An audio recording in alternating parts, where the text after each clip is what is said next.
नमस्कार प्रणाम, कैसे बनिए रहुआ सब। उम्मीद करती कि रहुआ सब अच्छा हमने। अभी हम जा रहल बनी झूमर गीत सुनावे, 2 गीत एक साथ बा। अगर रहुआ सब हमारा चैनल पर नया हम जाए तो हमारा चैनल को सब्सक्राइब कर देंगे और हमारे वीडियो के लाइक कर देंगे। अगर वीडियो अच्छा लगे तो वीडियो को कमेंट कर देंगे। हमारा चैनल पर ऐसे ही अच्छा गीत सुनने की मिले रहुआ सबके। चैतवा में 4 बजे लागी उंघाई, चैतवा में 4 बजे लागी उंघाई।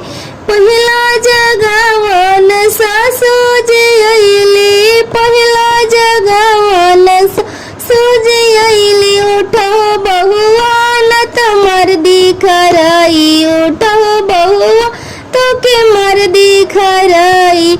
मरता तुम्हार देहू हमके खराई, मरता तुम्हार देहू हमके खराई। तोहारे बबुआ नैखन छोड़त कलाई, तोहारे बबुआ नैखन छोड़त कलाई। चैतवा में 4 बजे लागी उंघाई, चैतवा में 4 बजे लागी उंघाई। दूसरा जगवन ननद जी अइली, दूसरा जगवन ननद जी अइली।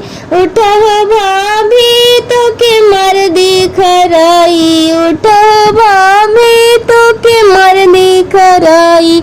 मरता तो मर देहू हमके खराई, मरता तो मर देहू हमके खराई। तोहारे भैया नैखन छोड़त कलाई, तोहारे भैया नैखन छोड़त कलाई। चैतवा में 4 बजे लागे उंघाई, चैतवा में 4 बजे लागे उंघाई। तीसरा जगवन गोतिन जी अइली, तीसरा जगवन गोतिन जी अइली। उठा गोतिन न तमर दिखराई, उठा गोतिन न तमर दिखराई। मरता तमर देहू हमके खराई, मरता तमर देहू हमके खराई। तोहार देवर नैखन छोड़त कलाई, तोहार देवर नैखन छोड़त कलाई।